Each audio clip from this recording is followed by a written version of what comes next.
Hello friends, I am glad to see you again. Today I will tell you about the HOA that sent its officers to my house.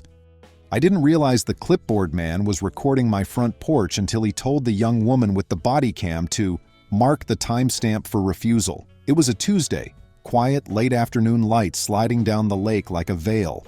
And here I was listening to strangers in navy windbreakers with HOA officer in shiny white letters try to narrate my own eviction. The guy with the clipboard introduced himself as Randall and kept saying process like it was a prayer. The woman with the camera said her name was Riva and smiled like a customer service survey. The third one, tall and unblinking, never gave a name. He just rolled his shoulders and stared past me toward my living room as if he could see his future couch there. "Sir," Randall said, and I hate being called sir when it's used like a rubber stamp. "We're here on behalf of the association to facilitate your transition out. There's been a vote. The board intends to purchase your property at the market rate and convert it to association-managed inventory. We're asking for your cooperation to vacate." I had the storm door open but kept my foot braced because I'm not a fool. I said the most boring sentence in the English language. "Do you have a court order?" Riva's smile shrank a fraction. The tall one shifted his weight. Clipboard said, "We have board authorization." He held up a laminated sheet like a backstage pass to a concert. "No judge's signature?" I asked. He blinked twice as if the word judge was a species of bird he'd heard about but never seen. "It's an association matter," he said. "We're only here to facilitate." "I refuse to give you the room," I said. "I refuse to give you the living room, the kitchen, the front walk, or a single doorknob. If you step inside, I call the police and file for a temporary restraining order. If you touch me or my door, it's trespassing and attempted self-help eviction, both illegal in this state." The tall one gave a small, unhappy snort. "Big mistake," he muttered. I watched their eyes drift past me again to the lake, where a heron moved like ghost handwriting. They were imagining rent checks and weekend bookings and all the not-quite-legal vacation traffic they could coax through a quiet community. I knew the vibe because I'd been living with the slow creep for a year. Glossy flyers for amenities expansions, midnight whisper meetings at the gazebo with the board president and certain realtors, language changes in the bylaws that squared with no statute I could find. It wasn't paranoia when they wrote it in their newsletter like it was a feature. They called it transitioning to a modern revenue model. They called it unlocking value. I call it theft with a smile. I closed the storm door gently and latched it. They stayed on the porch for a polite beat, as if the door might rethink itself. Then Clipboard sighed and made a note. Riva said into her camera, "Homeowner non-compliant." Tall and silent gave my peephole a thin look. They turned, descended my steps, and fanned back toward the cul-de-sac where a shiny SUV idled with its hazard lights on. Above it, clouds gathered with theatrical sincerity. My dog, Huckle, lifted his head from the hall rug and exhaled like a tired old man. I sank into the chair by the front window and counted to 20 before I let myself shake. Let me back up a breath. I bought the lake house 8 years ago after a long season of dragging a battered toolbox from job to job along with a heart that didn't know where it lived. It's a timber frame with a shallow porch and a dock that looks like a spine. 2 bedrooms and a study that became my everything room during the years a microscope went viral, and we all learned how many ways a grocery store could be terrifying. The HOA existed then, but it was mostly a loose network of people who swapped snow shovels and traded lakeweed tips, and once a year had a budget meeting where everyone brought pies. The rules were reasonable. Don't store a boat hull in your front yard. Keep exterior paint in a palette that doesn't burn the eyes. No short-term rentals under 30 days. No exterior signage without permission. The fees paid for road maintenance and the little roof over the cluster mailbox. Nobody wore windbreakers or body cameras. 2 years ago, a guy named Vex took over as board president. I know Vex sounds like a nickname, but it wasn't. He was the kind of man who adopted a single syllable like a trademark. He arrived with an idea of himself as a changemaker and a man with a spreadsheet. He also arrived with a team, Randall with the clipboard and his habit of turning conversations into meeting minutes, Riva with a YouTube channel about neighborhood governance best practices, a lawyer whose last name nobody could pronounce and who always said, "We can move fast on this," and a handful of short-term rental advocates who didn't technically live here but owned properties like chess pieces. They flooded the annual meeting with proxies and carried the board in a lean wave that didn't leave room for dissent. "We'll modernize," Vex said, and smiled like a shark. There were claps.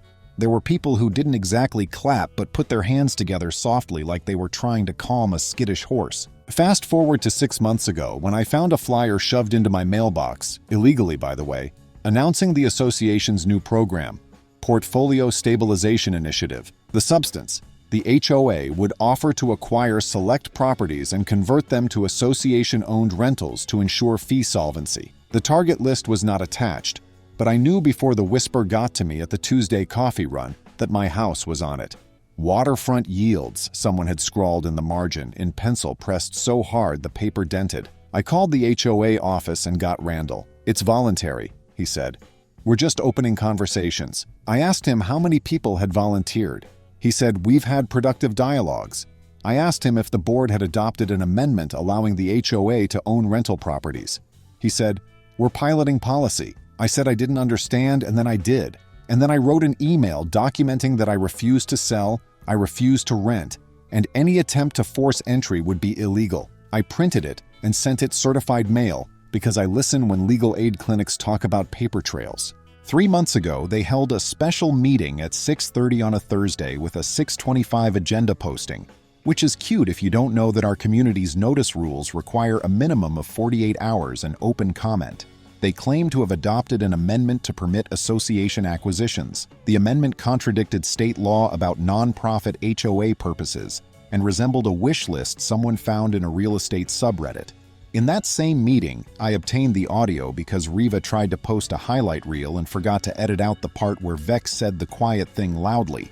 They discussed facilitation teams. "We need presence," Vex said.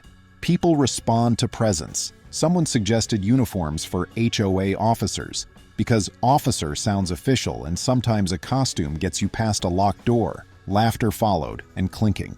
I filed a complaint with the State Attorney General's Consumer Protection Unit.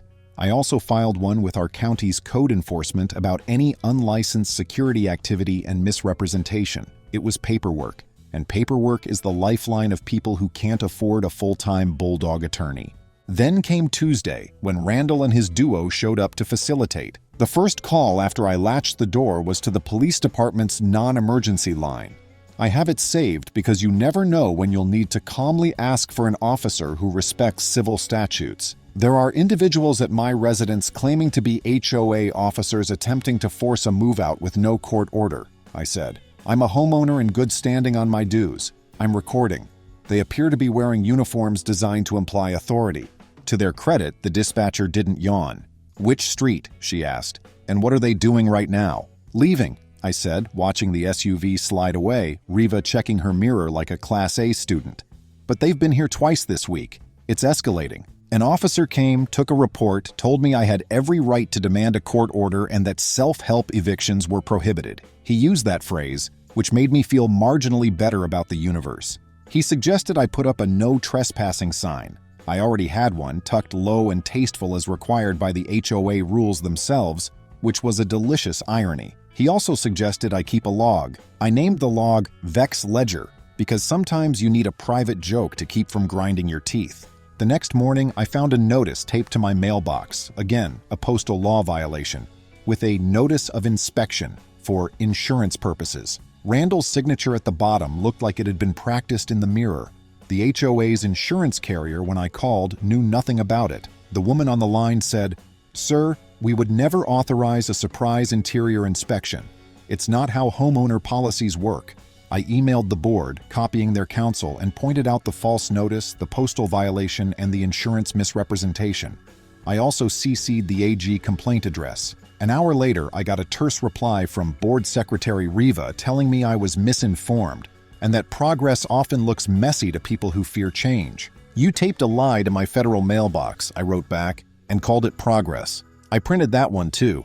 I work as a network technician, one of those person who knows which wire goes where jobs that keeps you looking at dioramas of switch rooms and patiently explaining to adults not to plug space heaters into power strips. It's not glamorous, but it turns out being the person who knows where the wires go helps when you decide to record everything that blinks, moves, or breathes near your front door. I installed a doorbell cam, 2 discrete wildlife cams because the HOA has rules about exterior alterations, and a camera pointed discreetly at my dock from a dining room window. I wore a tiny body cam when I left the house to walk Huckle. I don't particularly like living like a film set, but evidence is a light you can carry into court. Day 4 after the porch facilitation, Huckle and I hit our usual loop around the lake and ran into my neighbor, a retired school counselor named Jan who bakes like it's a competitive sport. She'd been community treasurer before the board flip and didn't run again when she saw the proxy train. She told me she'd found a door hanger on her knob from the HOA with a QR code linking to a satisfaction survey about upcoming housing transitions. When she scanned it, it asked if she would be willing to speak on camera about how relieved she felt that non-compliant neighbors would be moving on. She used the past tense, felt. Interviewer habits die hard. "We need to stop them," she said, eyes flashing in a way that made me understand why kids probably never tried to cheat in her classroom. "We're going to stop them," I said, "but we're going to do it with receipts." The next week was a mix of quiet and small weirdness. Someone parked a car in front of my house every evening at dusk, lights off, engine ticking, and stayed for 15 minutes before rolling away. It was always different cars with the same sloppy parallel job. The distinctive shadow of a dash clip camera in the passenger corner. I called non-emergency each time and gave plate numbers. The responding officers were polite, but in that "we have actual robberies" way. I placed night vision cams in my front window. One morning I found that my no trespassing sign had been turned around. The screws weren't even. I took photos of the uneven screws like a person who really needs a vacation. The second porch visit happened on a Sunday afternoon, while I had a pie cooling in the kitchen from Jan's pep talk, and Huckle sprawled like a throw rug. Same trio, same windbreakers. This time they held a manila envelope like a ceremonial robe.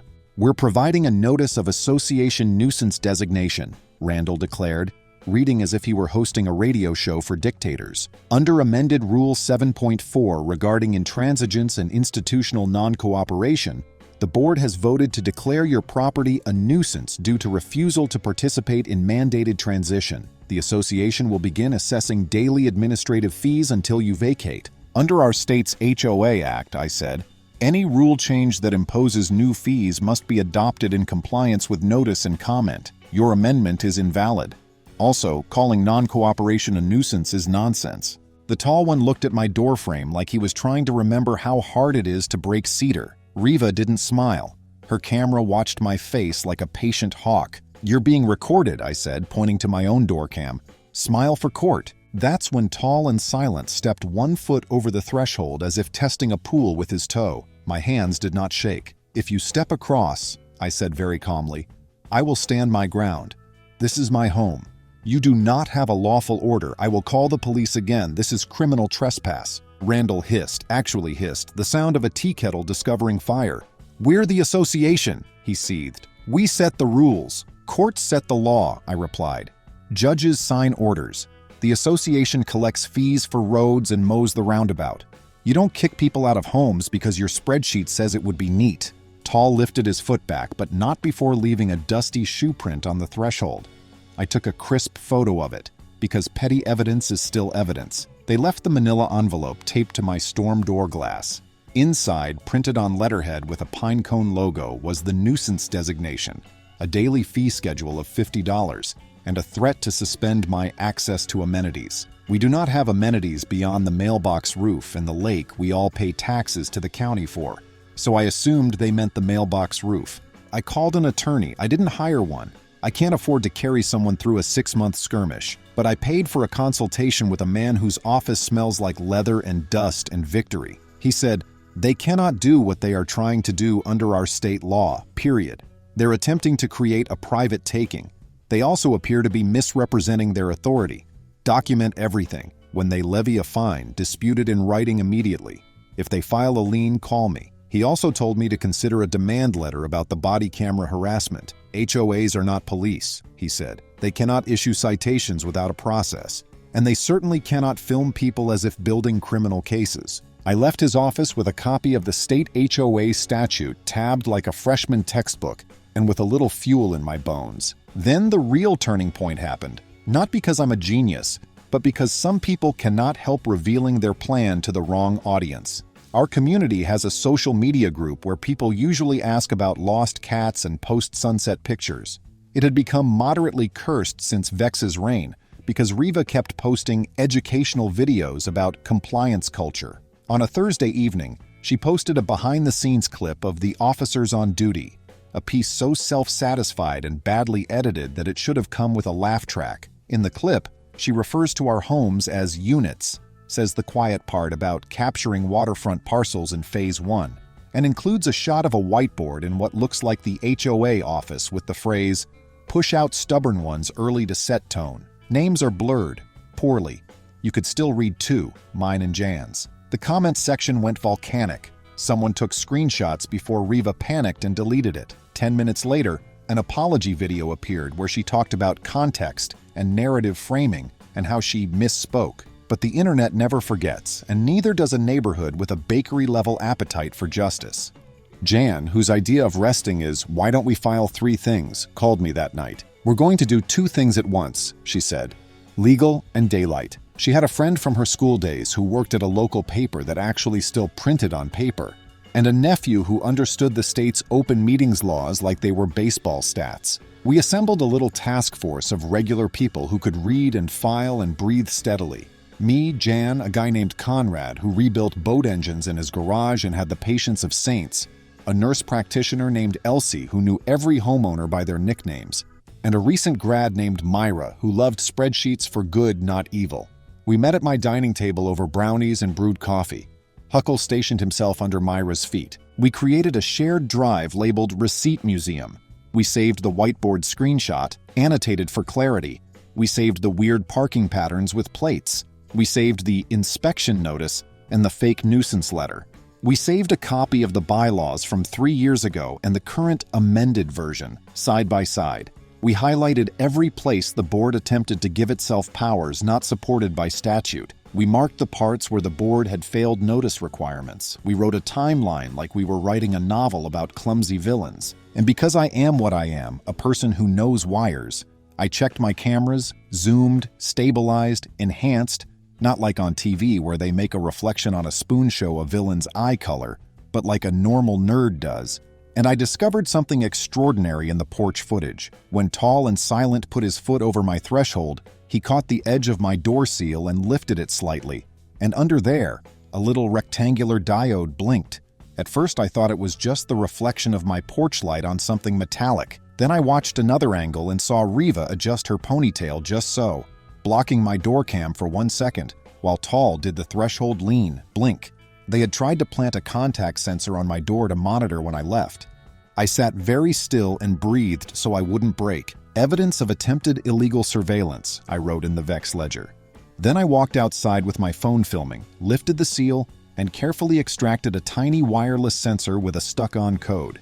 I placed it in a clear sandwich bag and labeled it with the date and time like a TV detective. The police officer who took that report did not yawn. He had eyebrows like punctuation marks. He said, "Sir, if they place this, that's over a line."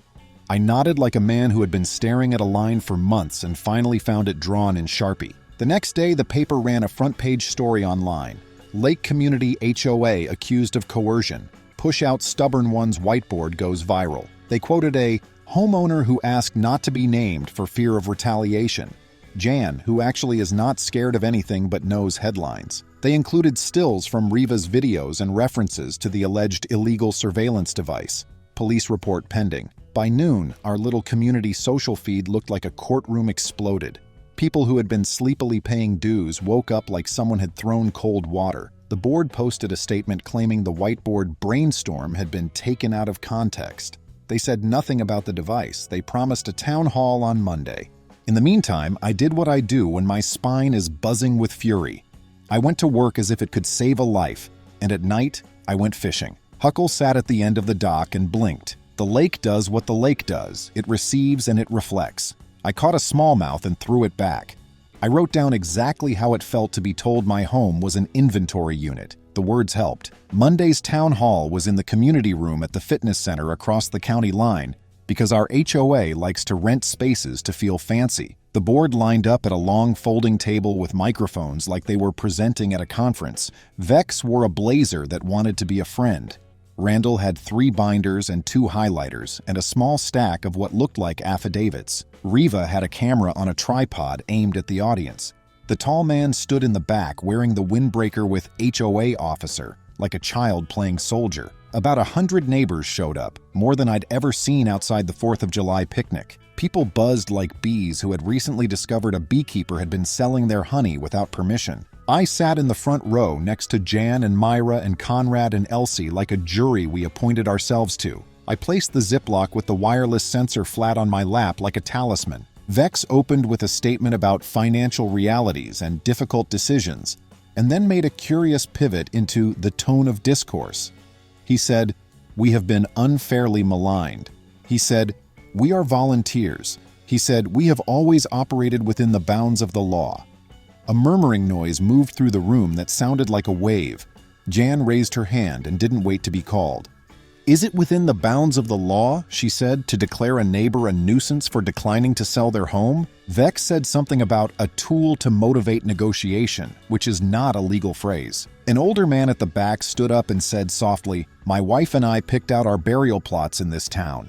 Don't call my house a unit." Another woman asked what the board paid for its legal advice. Riva interrupted 3 times to ask speakers to come back to the question, which works in a classroom but not in a room full of homeowners who smell a stunt. I stepped to the microphone when it felt like the air would hold me. I received 2 visits from individuals in jackets labeled HOA officer who attempted to facilitate me out of my home, I said. They had no court order. They attempted to plant a sensor on my door to monitor my comings and goings. I lifted the bag as if it were evidence because it was. A collective gasp made Vex flinch as if someone had thrown cold water on his blazer. "I provided this sensor to law enforcement," I continued. "They are investigating. I have a police report." Randall started to object. The lawyer whose name we couldn't pronounce leaned into his mic and said, "We have no comment on ongoing investigations," which is what people say when they have exactly a comment about an ongoing investigation. Then Myra, with all the calm of a person who had spent nights building a spreadsheet with 19 tabs, projected a side-by-side comparison of our historic bylaws and the amended version the board claimed to have passed in that special meeting.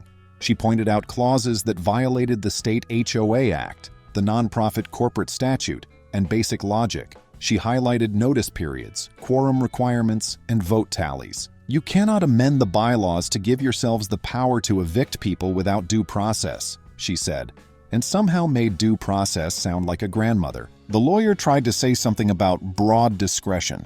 A man whose day job is running a car wash and whose night job is noticing nonsense said, "Discretion isn't a truck that can drive over human rights."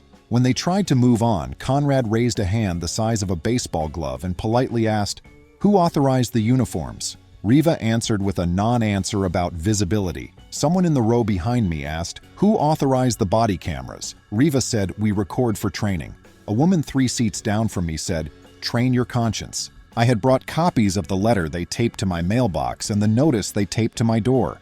I read the sentence about daily administrative fees aloud. "Illegal," murmured Jan. "Predatory," said Elsie. A retired city clerk stood and said, "I've seen a lot of boards. I've never seen a board pretend to be police." The meeting ended not with a vote because the board refused to put anything to a vote, but with the sound a room makes when it decides it will not be moved. People formed clusters and swapped numbers like a union hall.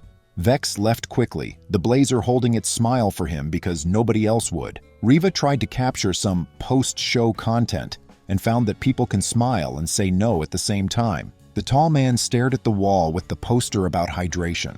Before I left, I walked up to the table and placed a photocopy of my certified letter refusal, the police report number, and the evidence bag item description in front of the lawyer. "If your clients come to my house again dressed like officers," I said quietly, "I will file for a restraining order.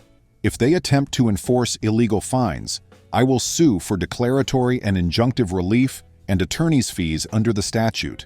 And I will win." He looked at me like he was trying to decide whether I was bluffing. I leaned forward, and in the light from the projector, I think he saw that I live here, that I built bookshelves by hand to fit the curve of the wall, that I know where the wires go. The next step wasn't glamorous, it was letters and more letters. It was a petition signed by more than half the homeowners demanding a recall election for the board under the bylaw provision Vex hadn't thought anyone would look up.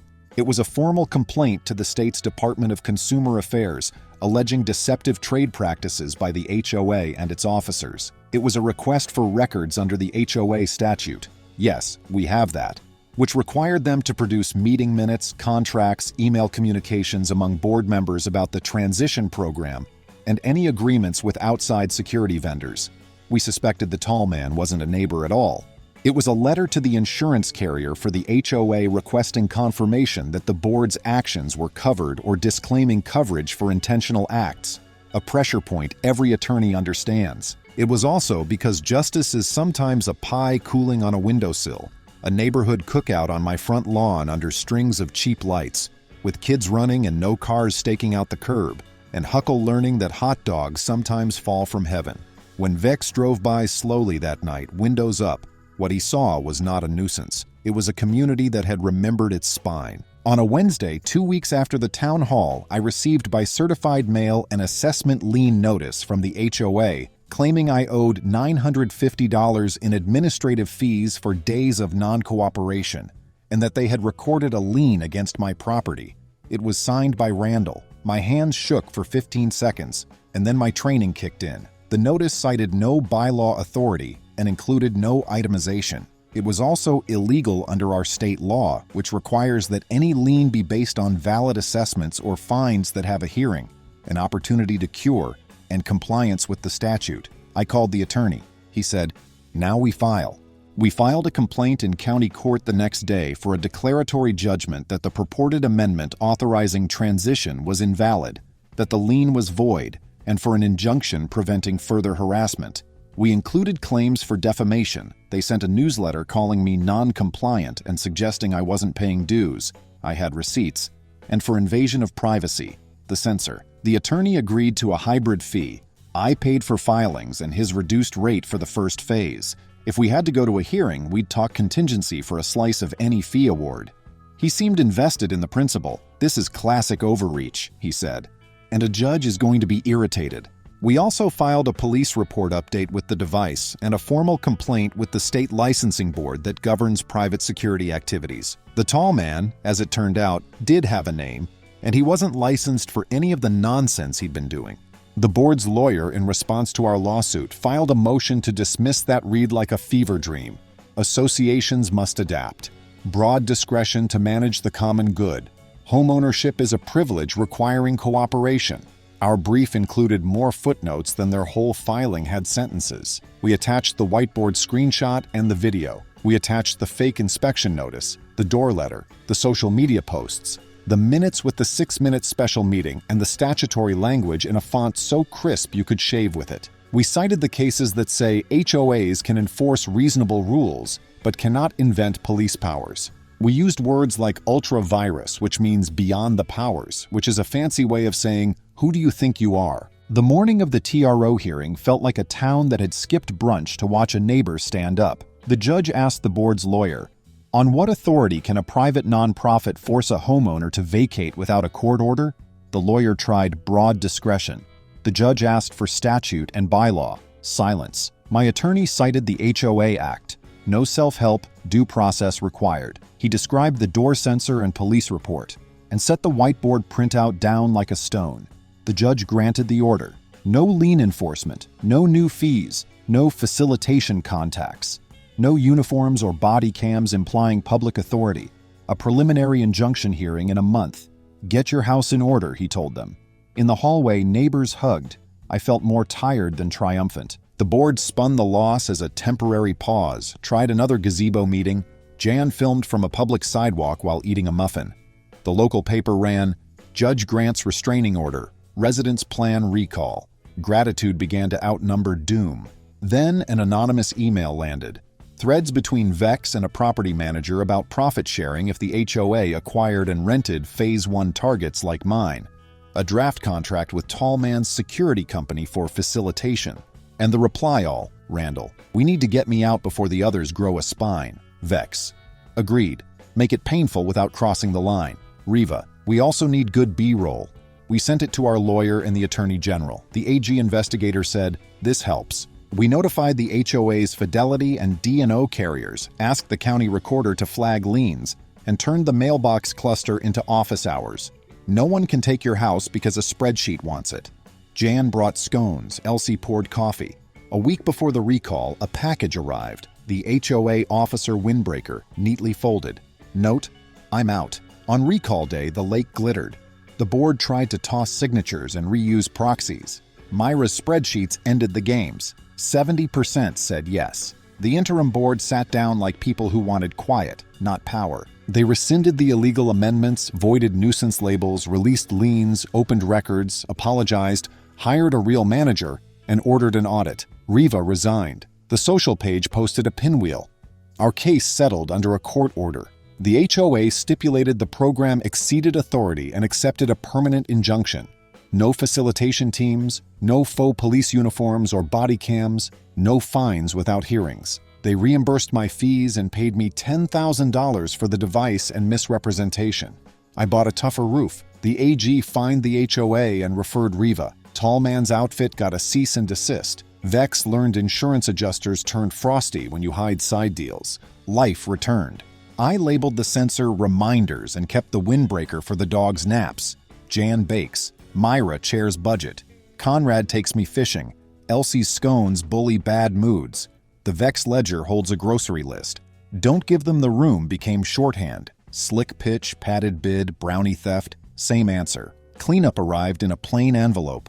A consultant's break fee demand from the prior board's secret contract. Myra found Clause 8, contingent on a membership vote if required by governing documents. Our bylaws required it. No vote, no fee. The demand vanished, replaced by a small, transparent assessment. Vex tried a defamation suit next. Our anti-SLAPP law fit like a life jacket. The judge dismissed, awarded fees, and wrote that lawsuits aren't tools for revising history or punishing accountability. We found one more match. A draft county plan to reclassify shoreline easements for limited commercial use. Translation: more docks, more renters, less lake. We answered with law and story. Public trust doctrine, teacher letters, Trey's testimony, Midge's photo of her grandkid's first sunfish. Commissioners tabled it indefinitely. County dialect for no with manners. The new board asked me to chair rules. I said yes if Myra was vice chair and if we replaced compliance with reminders. We legalized joy with limits. Be festive. Don't block sight lines. Quiet after 9. Inflatables. No uniforms implying public authority to deliver cheer. We kept the 30-day rental minimum. Required a reachable contact. Built fair hearings and appeals. And enforced without swagger. A city inspector later cited Vex's other place for an illegal lawn sign without our help. The D&O carrier denied coverage for certain intentional acts, so specific people wrote personal checks. I didn't cheer. I watched geese draw an arrow and felt a ledger settle. It felt over at our shoreline fix-up. Boots and reeds, native grasses planted, students learning, Trey teaching, enter and leave without leaving a mark. A kid found a corroded sign. Private officers only. We mounted it with a plaque that said, "Retired, we have neighbors, not officers." If anyone in a windbreaker claims the process is smoother if you hand over your keys, ask for the court order. If there isn't one, keep your door and your calm. Gather scones, statutes, witnesses, document, daylight, due process, dessert if available. The porch light by my oiled threshold glows the right wattage. Dog snores. The lake writes what it writes. We kept the room and with it each other. Friends, thank you. See you soon.